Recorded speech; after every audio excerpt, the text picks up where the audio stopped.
오늘 함께 상고하고자 하는 말씀은 누가복음 9장 23절과 24절 말씀입니다. 신약 성경 107페이지.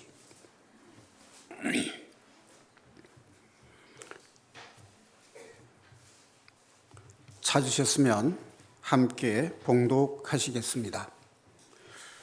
또 무리에게 이르시되 아무든지 나를 따라오려거든 자기를 부인하고 날마다 제 십자가를 지고 나를 따를 것이니라.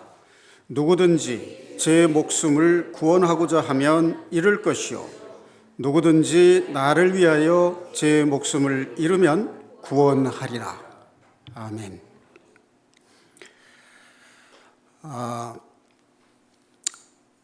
어떤 분이 교회를 왜 다니느냐고 이렇게 물으니까 착하게 살다가 천국 가기 위해서 교회 다닌다, 이렇게 말씀하신 분이 계셨다고 그래요. 착하게 산다는 그 말이 참 좋은 말이죠. 자, 그런데 그 착하다는 말이 무엇을 기준으로 착하다는 말일까요? 착하다는 말을 쓸 때 대부분 사람들은 사람의 기준으로 착하다라고 하는 말을 사용합니다. 그리고 은연중에 착하다는 말의 판단 기준이 자기 자신이 돼요. 그런데 주님께서는 선하신 분은 오직 하나님 아버지 한 분밖에 안 계신다, 이렇게 말씀을 하셨어요. 그러니까 사람은 근본적으로 착하지 않습니다. 그러니까 아담이 선악과를 먹은 후 죄를 지었기 때문이죠.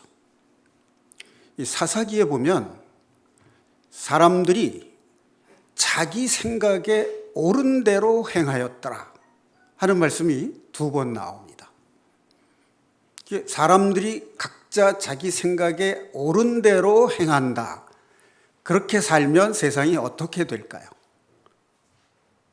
이게 하나의 일관된 기준이 없어집니다.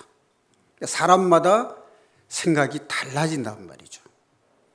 그러니까 보통 한 3가지 내지 4가지 정도 뚜렷하게 구별이 되죠. 어떤 사람은 전쟁이 없이 평화가 있으면 좋겠다. 전쟁 없이 평화가 있다는 말에는 누구나 다 공감을 하죠. 그런데 전쟁을 통해서 승리해야만 평화가 있다, 이렇게 생각하는 입장이 있고, 평화를 위해서 전쟁은 절대 해서는 안 된다, 이렇게 생각하는 사람도 있어요. 심지어 이렇게 말하는 사람도 있어요. 아무리 나쁜 평화도 전쟁보다는 낫다.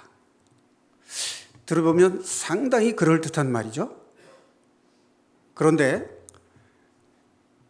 인류 역사상 평화는, 약자에게는 평화가 없습니다. 강자에게 속해 있을 때 평화가 와요. 그 말은 나라를 빼앗긴 뒤에 피지배, 식민 지배를 받는 평화, 그 전쟁은 없죠. 하지만 그런 평화는 우리가 원하는 평화가 아니잖아요.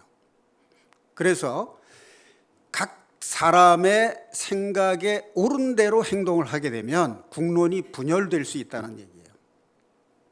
그래서 이스라엘 역사를 보면 왕이 하나님의 대리인으로서 하나님의 공의에 따라서 통치를 할 때 그 나라가 강성해지고 평화가 있었습니다.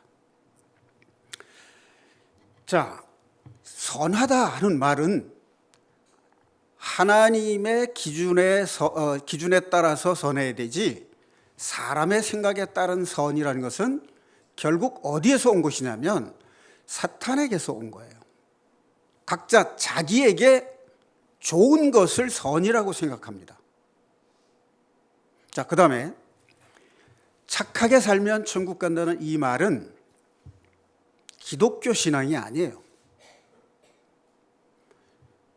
기독교 이외의 일반 종교, 여러 종교들이 공통적으로 주장하는 것이 착하게 살라는 거예요. 착하게 살라는 그 말이 잘못된 말은 아니죠. 옳은 말이고 좋은 말이에요. 그런데 일반 종교는 착하게 살면 좋은 곳으로 간다, 그렇게 가르치지만 기독교 신앙은 그렇지 않습니다. 기독교 신앙에서 천국은 어떤 사람이 갈 수 있나요? 죄 사함 받고 구원을 얻은 사람만이 갈 수 있어요. 그렇죠? 자, 그러면 교회 다니는 이유가 뭐냐 하는 거죠. 죄 사함 받고 구원받아서 천국 가기 위해서 교회에 나오는 거예요. 동호회 모임하러 나오는 거 아니고 끼리끼리 세상적인 이야기 하러 나오는 거 아니죠.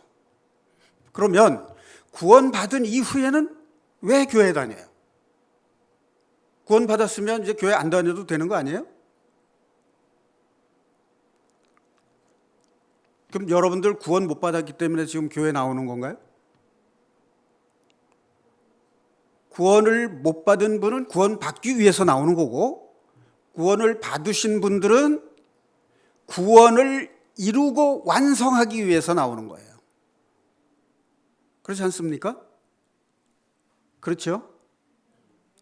일반 교회에서 착하게 살면 좋은 곳에 간다, 극락을 간다 이렇게 주장하는 것은 기독교에서 죄 사함 받고 구원받아야 천국 간다는 것과 무엇이 다른가? 종교는 자기 노력에 의해서 극락을 간다든가 좋은 곳에 간다라고 하는 거예요. 그러니까 종교는 자기 노력, 자기 수양을 통해서 저 세상 죽을 때 좋은 곳으로 간다는 것이 종교예요. 그러나 신앙이라고 하는 것은 내 노력으로 가는 게 아닙니다. 우리가 교회 다니면서 죄 사함은 어떻게 받는 거죠? 누가 우리의 죄를 사해 주시는 건가요? 예수 그리스도께서 십자가의 희생 제물로 들이셨기 때문에 우리 죄를 속량한 것이고, 그분이 우리의 그리스도이심을 믿음으로 내가 죄인임을 깨닫고 회개함으로 성령의 인도하심을 받아서 죄사함 받고 구원을 받는 거죠. 그러니까 기독교 신앙은 내 노력으로 구원받는 게 아니에요. 주님이 아니면 우리를 구원하실 분이 없다는 것이 기독교 신앙이에요. 그렇지 않습니까?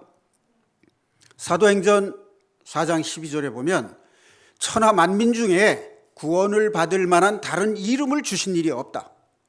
오직 예수 그리스도만이 하나님께서 우리에게 구원자로 주신 이름이에요. 그분은 창조 당시에 하나님 아버지와 함께 창조를 하신 분이고 하나님의 아들이십니다. 말씀으로 계셨던 그분이 이 땅에 육신을 입고 이 땅에 오셨어요. 자, 그러면 주님이 왜 육신을 입고 이 땅에 오셨나요?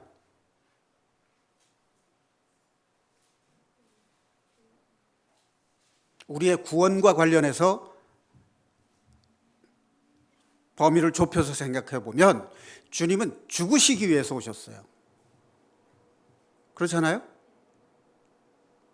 창세기 3장 15절에 여인의 후손이 너의 머리를 상케 할 것이고 너는 여인의 후손의 발꿈치를 상하게 할 것이니라는 이 예언대로 갈라디아서 4장 4, 5절 때가 되매 여자에게서 나시고 율법 아래 나게 하신 것은 율법의 요구, 즉 죽음으로써 구원하시는 하나님의 계획을 이루시기 위해서 이 땅에 오신 거예요. 히브리서 2장 14절 15절 말씀에 보면 바로 창세기 3장 15절에서 예언하신 그것이 성취되는 말씀이 바로 히브리서 2장 14절 15절 말씀입니다. 죽음을 통해서 죽음의 권세를 잡은 자 사탄 마귀를 멸하시고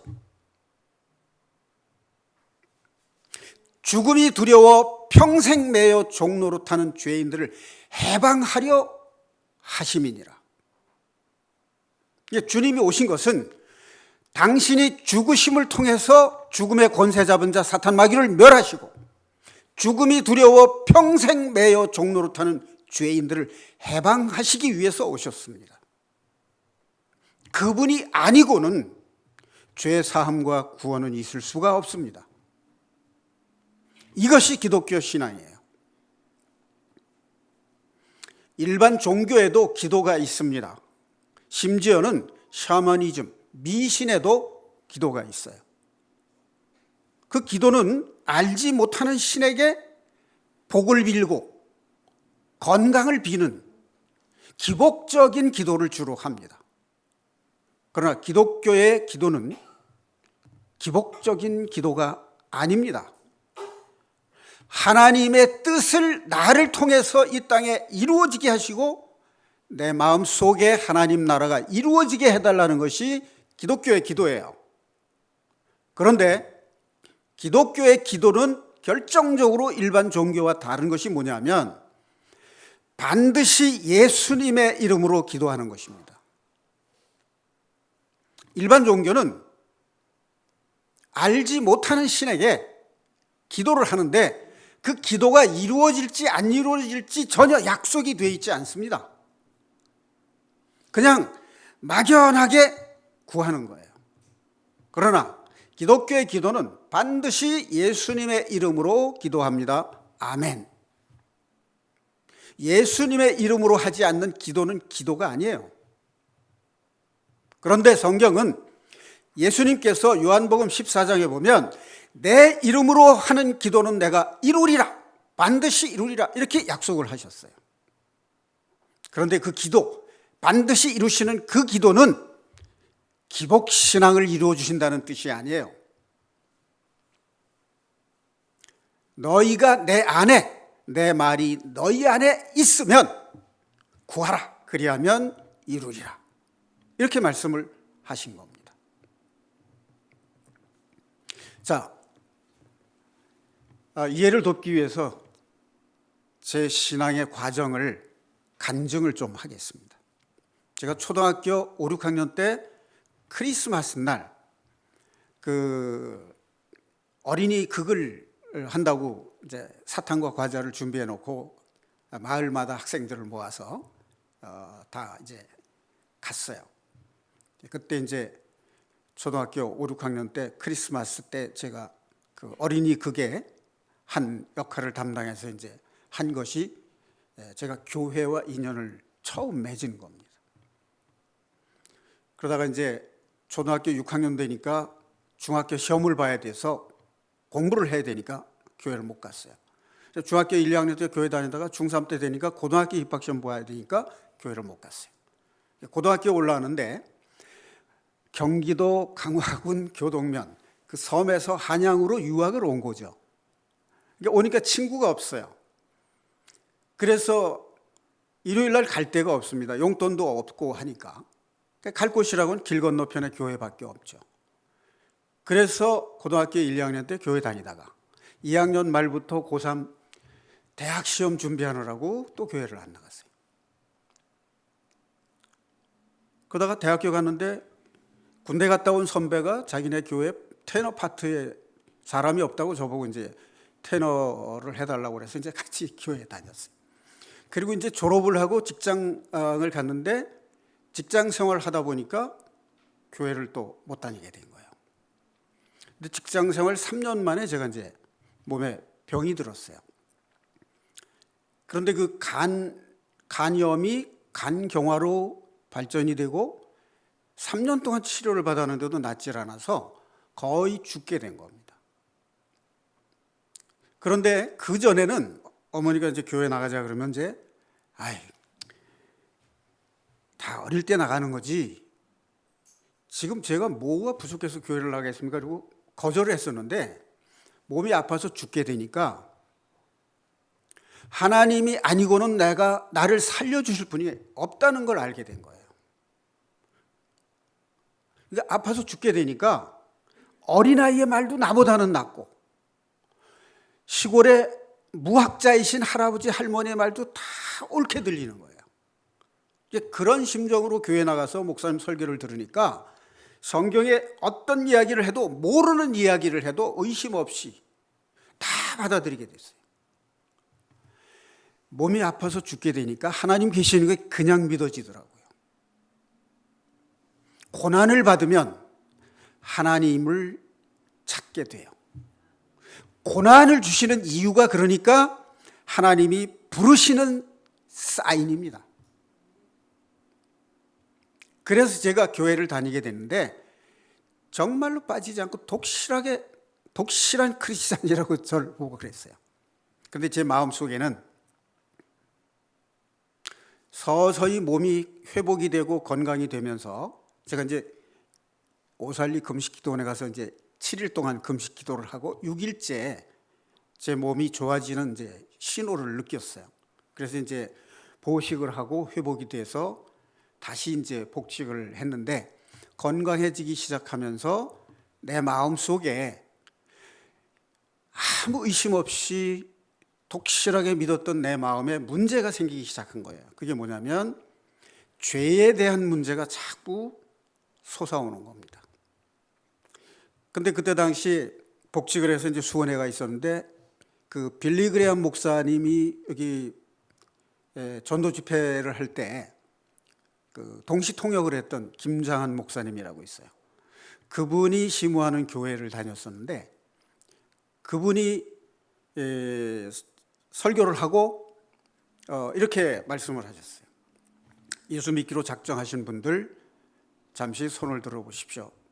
그 자리에 잠시 일어서 주시면 내가 그분들 위해서 기도해 주겠습니다.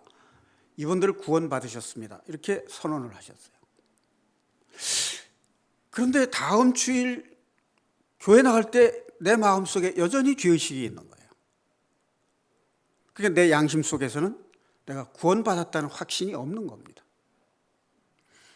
그런데 제가 복음 사경회에 가서 일주일 동안 집중적으로 복음 특강을 듣고 복음 사경회 설교를 듣고 구원의 확신을 얻었습니다.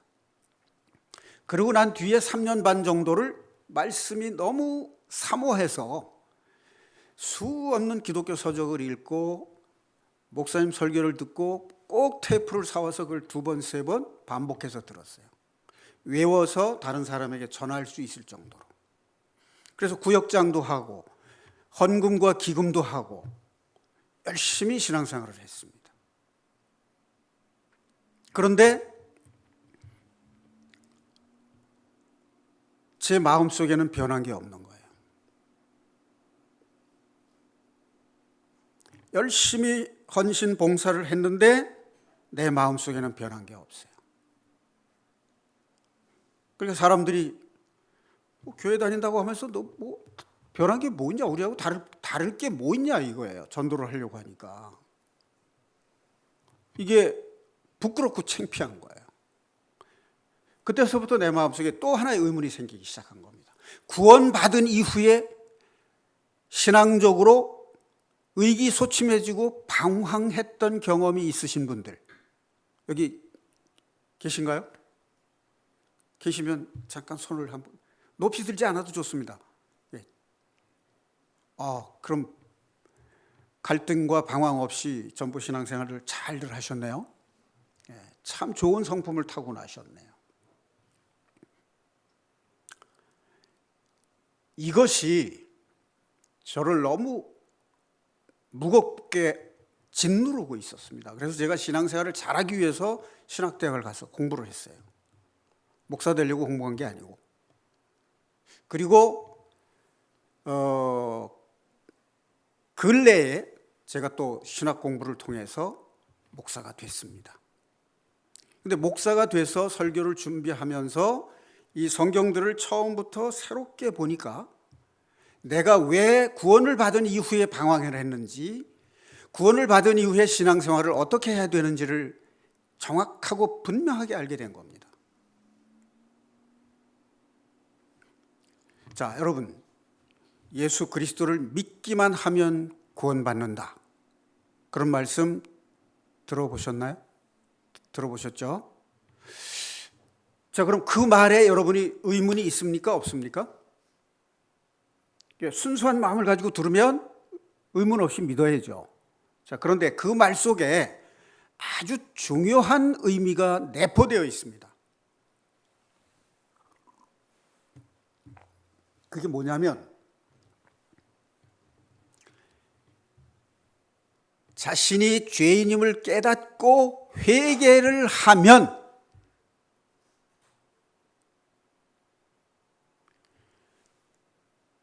하게 되면 믿기만 하면 구원을 받는 거예요. 근데 예수 그리스도께서 단번에 영원한 속죄를 이루셨다는 것을 깨닫고 믿으셨죠. 그런데 그때 여러분들이 내가 죄인인 것을, 구제받을 수 없는 죄인인 걸 깨닫고 회개를 하셨느냐 그 말이에요. 회개가 없는 죄사함은 없습니다. 왜 그런지 아세요? 세례 요한이 처음 광야에서 외칠 때 뭐라고 했죠? 회개하라, 천국이 가까이 왔느니라. 그럼 우리 주님께서 세례 요한에게 세례를 받으시고 올라오실 때 성령이 임했죠? 그 성령에 이끌려서 광야에서 40일 금식하고 사탄에게 시험을 받았어요. 그리고 나서 제자들을 부르시고 공생애를 시작하실 때 처음으로 외치신 말씀이 무슨 말씀이세요? 회개하라, 천국이 가까이 왔느니라. 세례 요한도 그랬고 예수님도 그랬고 회개하라, 천국이 가까이 왔느니라 라고 말씀을 하셨어요. 그런데 우리가 회개함이 없이 예수를 믿기만 하면 구원받는다. 그렇게 믿으면, 그렇게 믿은 이후에 내가 신앙생활에서 확신이 없다는 거예요. 양심적으로 자기 속에 죄가 있기 때문에 구원의 확신을 갖기가 어려운 거예요. 구원을 받은 사람도 확신이 없는 경우가 있습니다. 구원을 받고 확신이 있는 사람이 있는가 하면 구원을 받았어도 확신이 없는 사람이 있어요.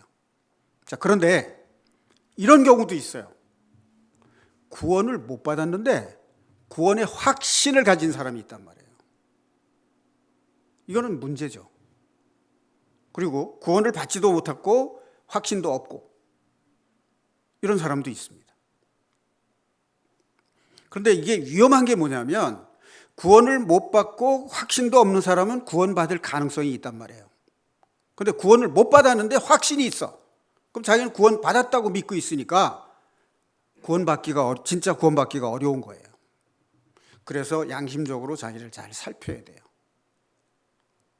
그것을 잘 살피고 확인하는 것, 그걸 제가 오늘 말씀드리려고 하는 거예요.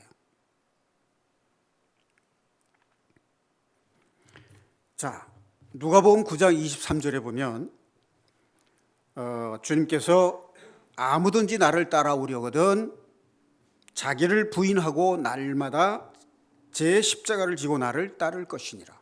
이렇게 말씀을 하셨죠. 자, 그런데 24절 보면 누구든지 제 목숨을 구원하고자 하면 잃을 것이요 누구든지 나를 위하여 제 목숨을 잃으면 구원하리라. 예수님을 위해서 제 목숨을 잃으면 구원하리라. 여기서 목숨이란 말은 우리가 죽음을 말하는 게 아니고 자아의 죽음, 옛사람의 죽음을 말하는 거예요. 왜 예수님이 나를 위하여 제 목숨을 잃으면이라고 하셨을까요? 이거는 갈라디아서 2장 20절 말씀하고 관계 있어요. 나를 사랑하사, 나를 위하여 나를 사랑하사 자기를 버리신 예수 그리스도를 위하여 내가 사는 것이니라. 이제 내가 육신에 사는 것은 나를 사랑하사 자기를 버리신 예수 그리스도를 위하여 내가 사는 것이니라. 내 안에 계신 예수 그리스도를 위하여 사는 것이니라. 이렇게 말씀을 해요. 바울 사도가 고백을 했어요. 여러분 그 말에 동의하십니까? 예. 자, 그런데 지금 읽은 누가복음 거기에 보면 18절 앞에 소제목이 있어요. 베드로의 고백, 죽음과 부활 예고 이렇게 있죠. 그 밑에 보면 마태복음 16장 13절에서 28절, 마가복음 8장에서 27절에서 9장 1절 이렇게 돼 있어요. 누구든지 나를 따르려거든 자기를 부인하고 자기 십자가를 지고 나를 따를 것이니라 하는 말씀이 마태복음 16장 24절에도 나오고 마가복음 8장 34절에도 나와요. 그런데 누가복음에는 차이가 하나 있는데 그게 뭐냐면 날마다라는 말이 하나 더 들어가 있어요. 날마다.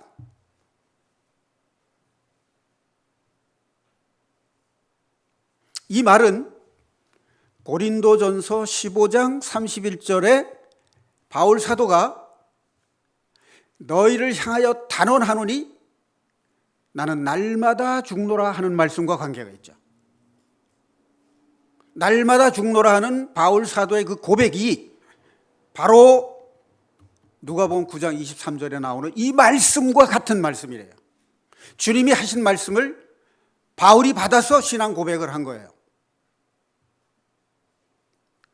이해가십니까? 이해가세요? 자, 구약성경 레위기서 6장 12절에 보면 1장에는 번제가 나오고 6장 12절에는 번제를 드리는 규례가 나옵니다. 거기에 뭐라고 나오냐면 아침마다 재단에 불을 꺼뜨리지 말고 아침마다 흠 없는 숫양을 드리라고 되어 있어요. 아침마다가 뭐예요? 말 바꾸면 날마다죠. 그 다음에 민수기 28장 3절 4절 말씀에 보면 상번제의 규례가 있습니다. 상번제 할 때 상은 일상상자예요. 매일같이 번제를 드리는데 아침 저녁으로 드립니다. 다니엘은 하루에 3번 예루살렘을 향하여는 창문을 열고 예루살렘을 향하여 기도했다. 이렇게 되어 있습니다. 이게 무엇을 말하는 것일까요?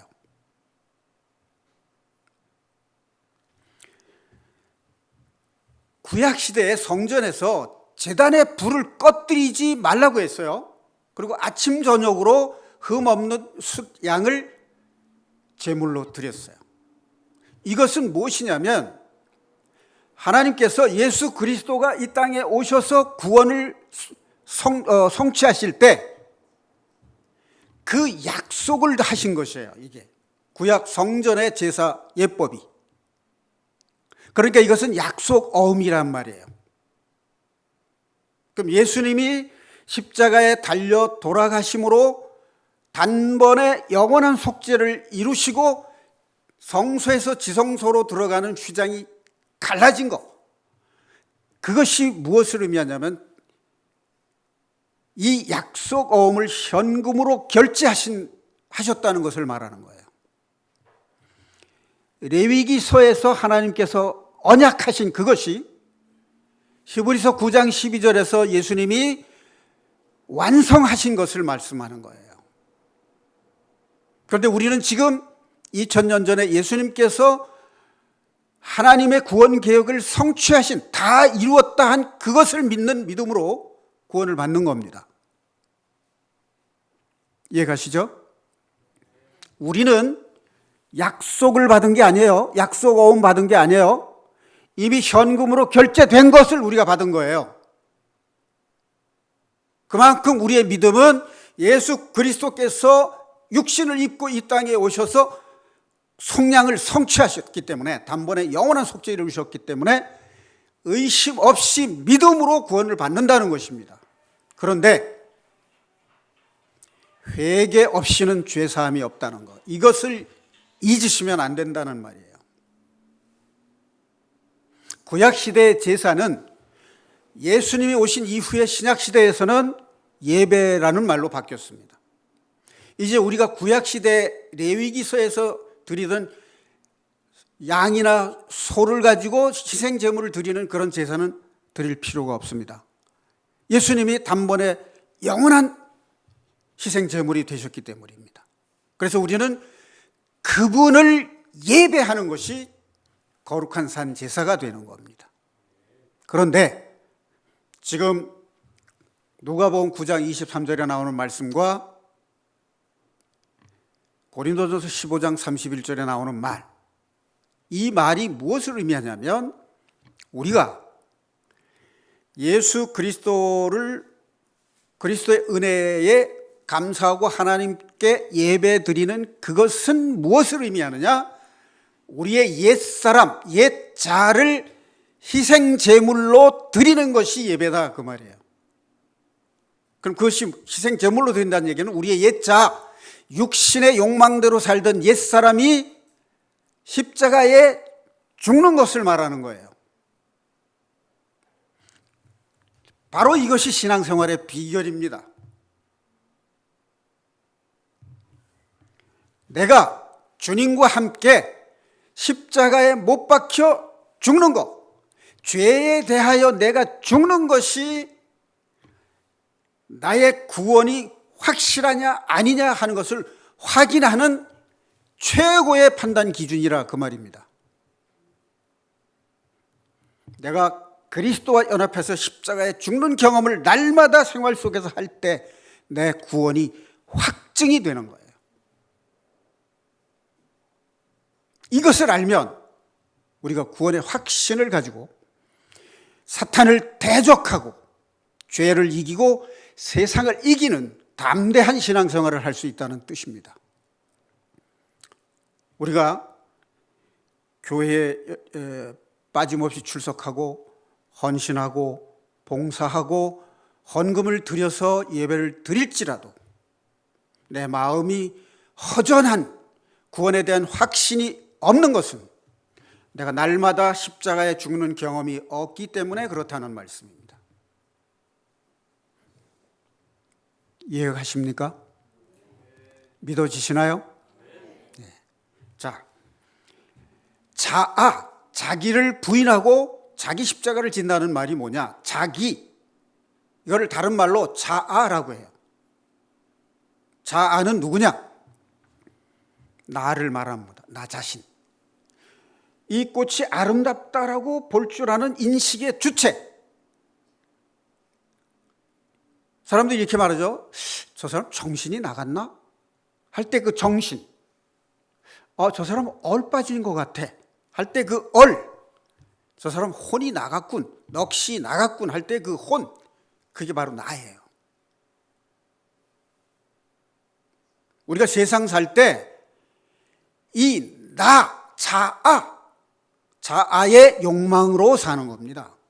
그래서 내가 성공해야 되고 내가 부자 돼야 되고 내가 인정받아야 되고 내가 명예를 누려야 되고 내 이름을 높여야 되고 하는 그런 욕망과 꿈을 가진 그 주체가 바로 자아라 그 말이에요. 그런데 주님은 이 자기를 부인하라는 겁니다. 왜 그럴까요? 나를 부인한다는 것은 말을 바꾸면 무슨 뜻이에요? 주님이 나의 주인이다 그 말이잖아요. 그렇죠? 나를 사랑하사 나를 위하여 자기를 버리신 그 주님을 위해서 내가 살아야 되니까 내 안에 내 주인이 이제는 내가 아니라 예수님이 나의 주인이 되어야 되기 때문에 내가 죽어야 되는 거예요. 그게 자기 부인이라 그 말이에요. 자기 십자가를 지고 나를 따를 것이니라. 자기 십자가를 지지 않으면 주님을 따라갈 수 없어요. 이 이야기를 주님이 하신 배경이 뭐냐면 예수님께서 오병이어의 기적을 행하셨어요. 보리떡 5개와 물고기 2마리로 5,000명을 먹이고 12광주리가 남았습니다. 이런 일이 세상에 있을 수 있습니까?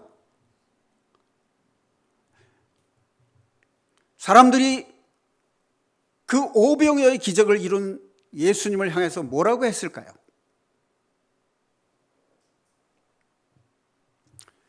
저분이 엘리야다 또는 그 선지자다 이렇게 얘기해요. 그 선지자가 뭔지 아세요? 그냥 선지자는 구약시대에 나오는 대선지자, 소선지자를 말하는 건데 그 선지자 하는 것은 이사야서에 예언된 메시아를 가리키는 거예요. 그래서 주님이 사람들이 나더러 뭐라고 하더냐고 묻고 너희들은 제자들에게 물었어요. 너희들은 나를 뭐라 하느냐? 그래서 베드로가 뭐라고 고백을 했습니까? 주는 그리스도시요 살아계신 하나님의 아들이시니이다. 마태복음 16장 16절에 나옵니다. 예수님께 대한 고백을 한 사람이 요한복음 1장에는 나다나엘이라는 사람이 나와요. 그리고 요한복음 11장에는 마르다 있죠. 죽은 나사로의 누이 마르다가 예수님이 베드로와 같은 똑같은 고백을 합니다. 그 다음에 요한복음 20장에 보면 도마의 고백이 또 나와요. 우리는 이제 베드로의 고백만 주로 알고 있는데 마르다의 고백, 나다나엘의 고백, 도마의 고백도 성경에 나옵니다. 자, 그런데 이 마태복음 15장에 보면 수로보니게 여인의 귀신 들린 딸 얘기가 나옵니다. 아시죠? 자, 그게 마태복음 15장 22절에서 28절에 나오고 마가복음에는 7장에 나옵니다. 이게 헬라인 중에 수로보니게 족속이 있는데 그 여인의 딸이 귀신이 들렸어요. 그래서 예수님을 따라오면서 내 딸을 고쳐달라고 하니까 예수님이 대꾸도 안 하셔요. 첫 번째, 대꾸도 안 하십니다. 제자들이 시끄러우니까 저 여자 좀 보내주세요 라고 얘기를 하니까 그 여자가 또 다윗의 자손이여 내 딸을 고쳐주십시오라고 하니까 이스라엘의 잃어버린 자 외에는 내가 보내심을 받지 않았다 이렇게 말해요. 냉정하시죠? 두 번째, 그 다음에 세 번째는 뭐라고 하느냐?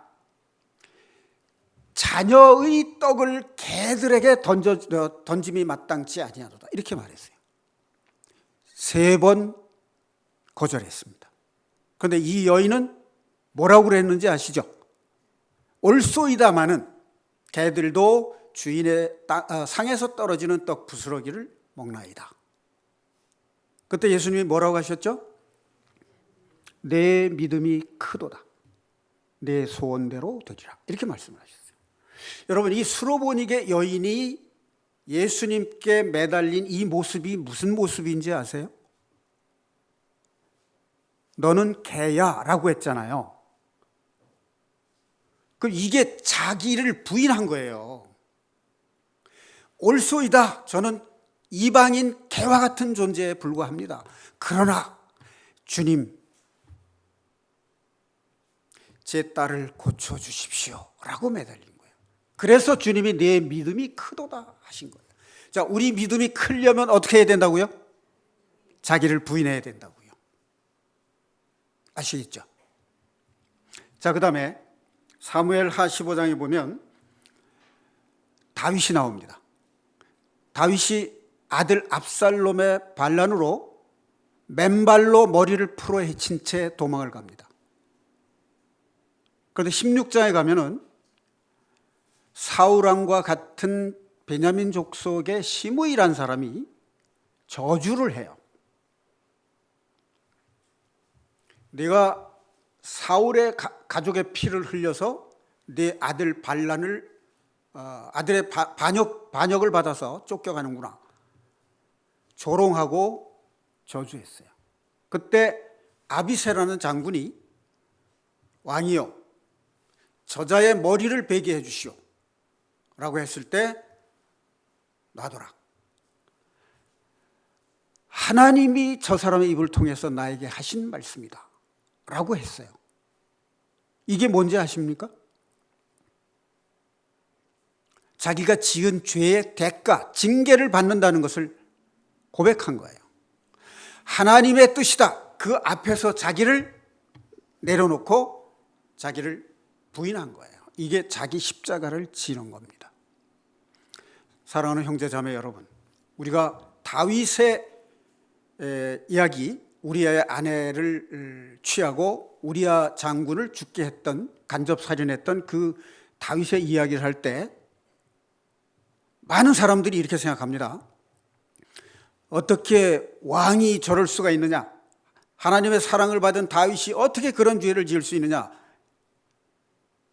이렇게 정죄하고 비난하는 마음으로 말을 할 때가 있습니다.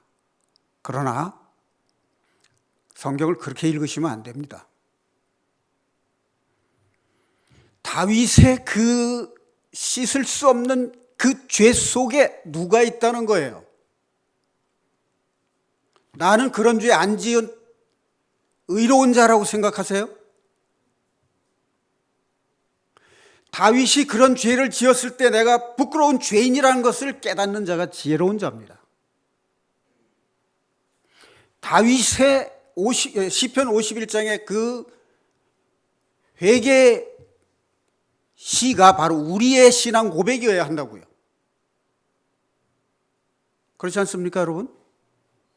나는 떳떳하고 다윗을 비난하고 정죄할 수 있는 위치에 우리가 있습니까? 이런 자세를 가지게 되면 자기를 부인하지 못하는 거예요. 자기 십자가를 지지 못하는 거예요.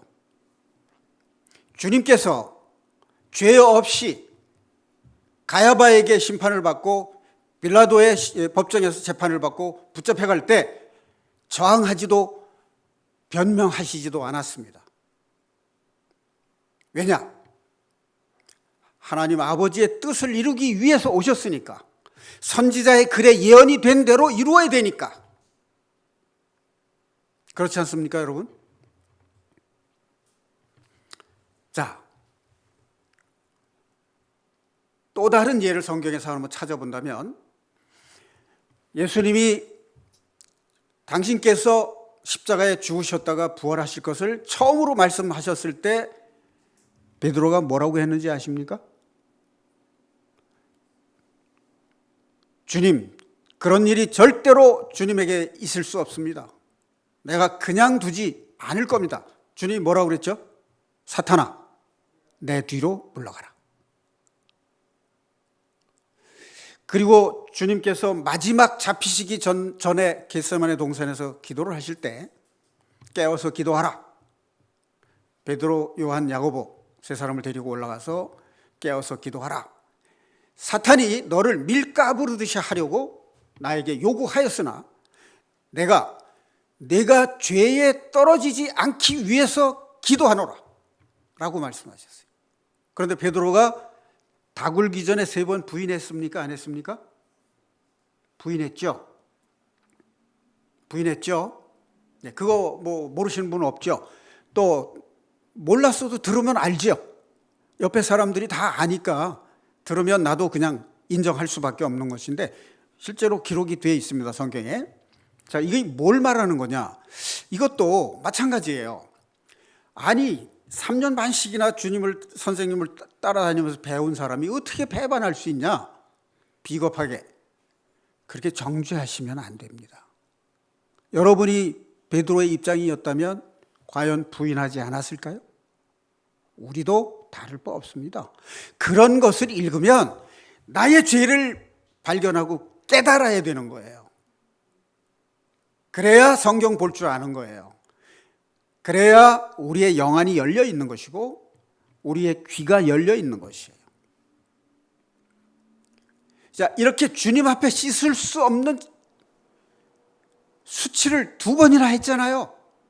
주님 앞에 고개를 들 수 없는 죄인이 된 겁니다. 사랑하는 형제 자매 여러분, 요한복음 20장에 보면 주님이 십자가에 달려 돌아가셨다는 걸 알고 제자들이 다 뿔뿔이 흩어졌죠. 그러니까 베드로, 요한, 야고보가 업으로 돌아가서 물고기를 잡는데 밤새도록 그물을 던졌는데 고기 한 마리도 안 잡혔어요. 예수님이 배 오른쪽에 던져라 그래서 그물이 찢어질 정도로 물고기가 잡혔죠. 몇 마리 잡혔는지 아세요? 153마리. 모나미 볼펜에 기록된 153. 이게 예수님이 사람 낚는 어부가 되라고 하는 뜻으로 주신 거예요. 이게 153마리의 물고기라는 것은 모든 종류의 물고기를 상징하는 것이고, 이것은 모든 사람을 제자로 삼아 복음을 전하고 아버지와 아들과 성령의 이름으로 세례를 주라 하는 그 뜻이에요. 그래서 숯불을 피워놓고 잡은 생선을 가져와라, 구워서 주님께서 제자들에게 먹으라고 주셨어요. 여러분, 숯불 하면 생각나는 거죠. 베드로가 부인할 때 숯불을 쬐면서 숨어서 자기 예수 그리스도의 제자가 아닌 척하면서 숨어 있다가 발각됐잖아요. 그래서 부인했지 않습니까? 그럼 예수님이 숯불 펴놓고 생선을 구워서 떡과 함께 주신 이유가 뭐예요? 부활하신 주님께서 베드로의 죄를 용서하신 겁니다. 그래서 요한복음 21장에 보면 주님께서 베드로에게 내가 나를 사랑하느냐 3번 물으세요. 내가 이 사람들보다 나를 더 사랑하느냐? 예수님은 아가페로 묻는데 베드로는 필레오로 대답을 해요. 베드로가 아가페로 대답할 수가 없습니다. 왜? 2번이나 큰 소리 뻥뻥 쳐놓고 실수했잖아요. 그래서 아주 근심스럽고 조심스러운 표정으로 제가 주님을 사랑하는 줄 주께서 아십니다, 이렇게 말을 했어요. 그래서 주님께서 이제는 됐다. 베드로가 이제 자기를 내려놓은 거예요. 자기를 부인할 줄 아는 거예요, 이제. 그래서 내 양을 먹이라 라고 맡기신 겁니다. 여러분, 주님의 일에 쓰임 받고 싶으신가요? 어떻게 하면 된다고요? 자기를 부인하고 자기 십자가를 져야 된다는 거예요. 베드로가 자기 죄를 주님 앞에 낱낱이 다 보여서 이제는 주님 앞에 죄인이라고 한없이 낮아진 거예요. 죄에 대해서 완전히 죽은 겁니다. 그래서 주님이 쓰신 거예요. 자, 또 하나 예를 들게요. 바울 사도가 나는 죄인 중에 괴수다라고 하는 신앙 고백을 했어요. 기억나시죠? 자, 이전에 저는 그 말의 뜻을 이렇게만 생각했어요. 바울이 사울이었잖아요, 주님 만나기 전에. 그럼 사울이 한 일이 뭐였죠? 예수 그리스도를 믿는 사람들을 붙잡아다가 처형시키도록 붙잡아다가 줬잖아요. 이 일은 주님 앞에 얼마나 큰 죄인지 아시죠?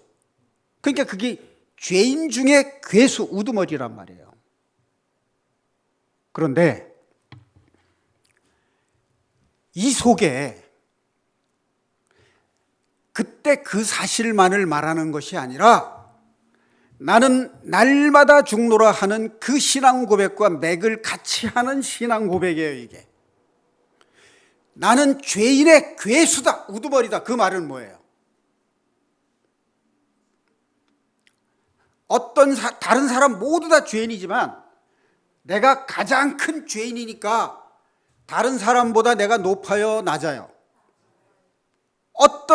이 세상에 어떤 사람들보다도 나는 더 나쁜 죄인이라는 생각이에요. 그러니까 이 사람이 다른 사람을 비교하고 정죄할 수 있어요, 없어요? 없어요. 이게 뭐예요? 자기 부인이고 자기 십자가를 지는 거예요. 더 이상 내려갈 수 없는 곳까지 가장 낮은 곳으로 자신을 낮추는 거. 거기에 누가 있는지 아십니까? 거기에 사탄이 드러나는 거예요. 그래서 바울 사도가 나는 날마다 죽노라, 나는 죄인의 괴수다 하고 자기를 부인하고 십자가에 자기를 못 박을 때 주님께서 바울 사도나 베드로 사도의 연약한 그것을 붙잡고 죄를 짓게 하는 그 사탄을 멸하시는 겁니다. 내가 사탄을 이기는 게 아니에요. 내가 사탄에 대적하는 것은 뭐냐? 회개함으로써 내가 죄에 대하여 죽을 때 주님께서 내 속에서 나를 사로잡고 있는 그 사탄을 멸하시고 나를 해방하시는 거예요. 그게 자기를 부인하고 자기 십자가를 지는 겁니다. 이럴 때 우리가 주님을 따라갈 수 있는 거예요. 그것이 바로 무엇이냐? 하나님이 우리를 구원하시려는 그 계획이에요. 죽여서 살리시는 겁니다. 육신에 속한 소욕을 죽임으로써 영원한 참 생명을 주시려는 것이 하나님의 계획이에요. 그것을 본을 보이신 것이 예수님입니다. 그래서 예수님이 십자가에 죽으시고 하나님이 그 죽은 자 가운데 하나님이 아들 예수 그리스도를 살리신 것 같이 우리로 하여금 자기를 부인하고 자기 십자가를 지고 죄에 대하여 죽을 때 사탄을 멸하시고 주님께서 우리에게 참 생명, 영생을 주시는 것이 하나님의 구원 계획이시고 하나님의 영원한 사랑입니다. 이것이 우리의 희망이에요. 이것이 우리의 소망입니다.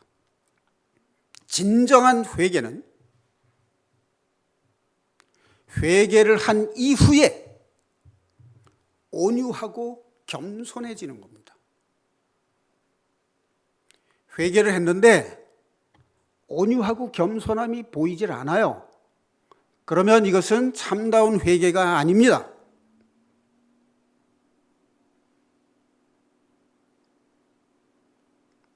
아시겠죠? 이해가시죠? 자, 그럼 이제 나는 어떤가? 그것이 문제죠. 바울과 베드로는 죄에 대해서 죽음으로 주님으로부터 그들을 사로잡고 있는 사탄을 멸하심으로 성령의 인도하심으로 참 생명을 얻은 승리한 그리스도인들이에요. 그럼 나는 어떠한가 하는 거죠. 자, 내가 내 설교가 어떤가 궁금해요. 다른 사람들이 내 설교를 어떻다고 평가하는가 궁금하기도 하고 내 설교를 인정해 주기를 기대하는 마음이 있어요. 다른 사람과 비교하는 마음이 있다는 얘기입니다. 이게 심리적으로 보면 뭘 의미하느냐 하면요, 내가 어느 날 깜짝 놀랐어요.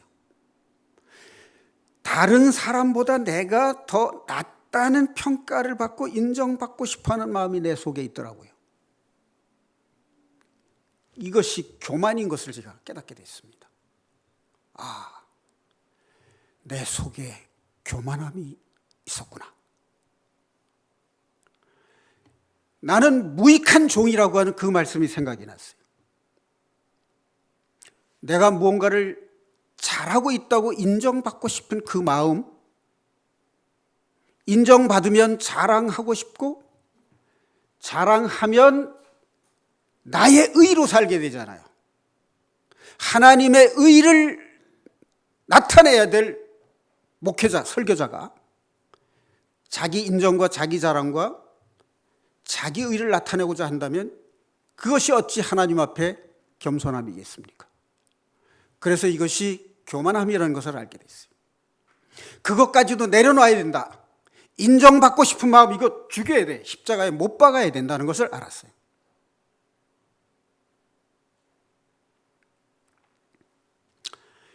제가 은혜를 받으면 꼭 시험이 오더라고요. 사랑하는 형제자매 여러분, 여러분들은 어떻습니까? 은혜 받은 뒤에 시험 온 적이 있습니까? 네. 하나님이 은혜를 주시고 꼭 시험을 주세요. 왜 주시는가? 왜 주실 것 같아요? 통과하라고. 근데 제가 번번이 실패를 했습니다. 부끄럽고 창피하고. 여러분들도 그런 경험이 있으시죠?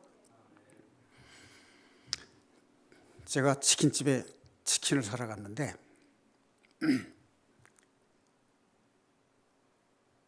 주문한 사람들이 많아서 이제 기다려야 된대요. 그래서 얼마나 기다리면 됩니까? 그랬더니 한 15분에서 20분 정도 기다리면 된다는 거예요.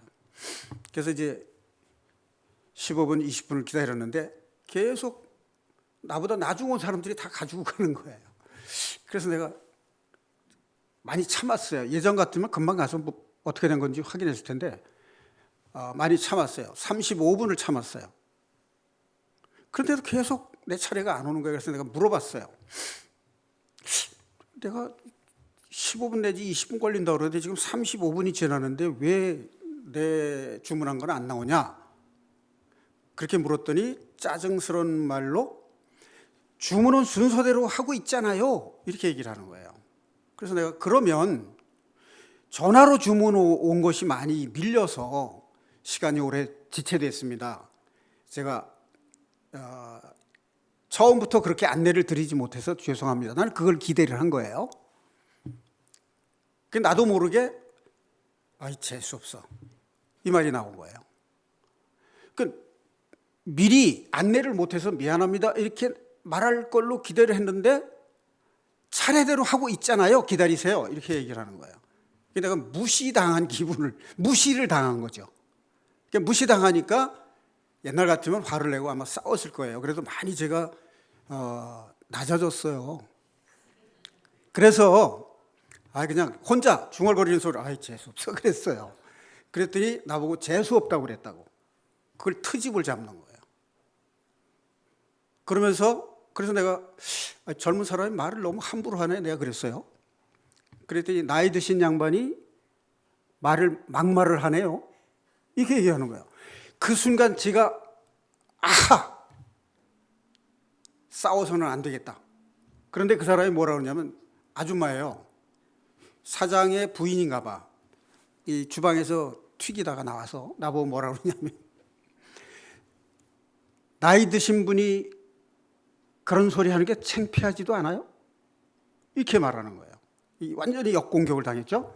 그 순간 제가 뭘 깨달았냐면 이거는 사탄의 괴계다 하는 걸 알았어요. 내가 저 사람하고 싸우는 게 아니라 저 사람 뒤에 사탄이 나로 하여금 실수하고 싸우도록 받은 은혜 쏟아내도록 나를 걸고 넘어지는 괴계라는 걸 알았어요. 그 순간 내가 당한 모욕과 수치와 아무것도 아니라는 걸 알았어요. 더 이상 사탄의 괴계에 넘어가서는 안 된다. 내가 영적 전쟁이 뭐라는 걸 다시 또 확인했어요. 그래서 내가 기분 나쁘지 않게 그 사람한테 내가 혼자 그냥 재수없다고 중얼거렸는데 기분 나쁘게 들었다면 미안합니다. 그리고 나오는데 내가 억울하고 분하고 무시당했다는 기분 나쁘다는 이런 생각이 없었어요. 사탄의 괴계를 눈치채고 내가 싸워서 죄에 대해서 내가 죽는 경험을 한 거예요. 이게 성령의 인도하심을 받은 거죠. 맞죠? 틀려요? 맞지요? 그때 제가 깨달은 거예요. 나는 도저히 구제받을 수 없는 죄인이구나. 내 속에 있는 죄의 밑바닥을 본 거예요. 그 개수대에 있는 음식 찌꺼기 그냥 놔두면 위에는 맑은 물이 떠서 밑에 찌꺼기 다 보이잖아요. 그게 한번 사람이 손을 넣어서 젓다 그러면 가라앉았던 찌꺼기가 그냥 솟아 올라오는 거예요. 그게 내 속에 있는 죄더라고요. 그게 오호라 나는 곤고한 자로다. 누가 이 사망의 몸에서 나를 건져내랴.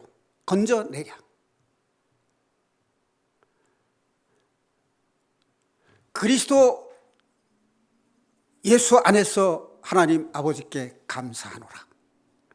그러니까 내가 죄인인 것을 스스로는 내 죄에서 구제할 수 없는 나 자신을 보는 순간 나의 이 마음 밑바닥에 자리 잡고 있는 죄 그 뒤에 숨어서 나를 끌어내리고 우는 사자와 같이 나를 삼키려 하는 이 사탄을 내가 주님 앞에 내놓은 거예요. 주님, 나의 이 연약한 죄를 붙잡고 나를 괴롭히는 이 사탄, 주님이 멸해 주십시오 라고 기도했을 때 주님께서 사탄을 멸하시고 나를 해방시켜 주시는 것을 경험을 했습니다. 그래서 자기를 부인하고 자아를 죄에 대하여 못 박고 십자가를 주님과 함께 질 때 내가 죄인의 괴수라는 걸 깨닫고 철저히 낮아질 때 죄에 대해서 죽은 나를 주님께서 살리신다라고 하는 것을 알게 됐습니다.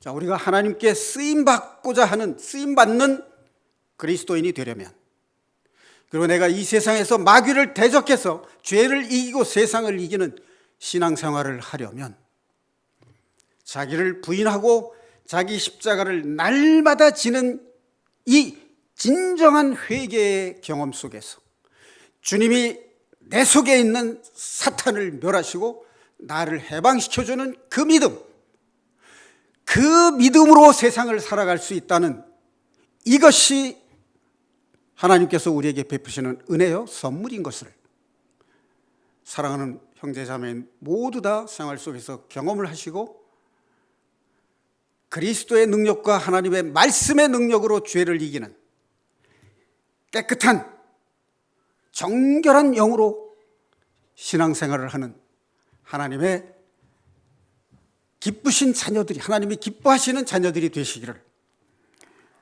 예수님의 이름으로 축원합니다.